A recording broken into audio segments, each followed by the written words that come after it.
کشمش سے خون میں اضافہ۔ کشمش خون پیدا کرتی ہے، جسم کو طاقت دیتی ہے، اعصابی کمزوری کو ختم کرتی ہے۔ ایسے مریض جن کو اعصابی کمزوری، خون کی کمی، دماغی کمزوری، پٹھوں میں درد، دبلے پتلے افراد کے لیے بہت ہی لاجواب دیسی کشمش ہے۔ آپ کو کریانہ اسٹور پنسار سے بآسانی مل جائے گی۔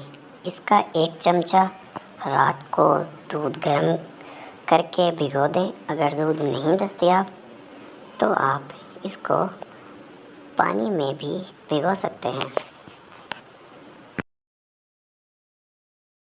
صبح ناشتے سے 1 گھنٹہ پہلے اس کو چبا کر کھائیں اور جو دودھ یا پانی ہے اس کو پی لیں۔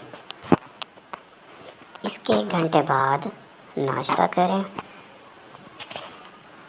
انشاءاللہ اس کے استعمال سے پٹھوں کا درد، دبلا پن، خون کی کمی، اعصابی کمزوری، دماغی کمزوری، جن خواتین کو کمر میں درد رہتا ہے اور اس کے استعمال سے چہرے پر لالی نظر آئے گی، اس کے استعمال سے خواتین کے چہرے کی چھائیاں بھی انشاءاللہ ختم ہوں گی۔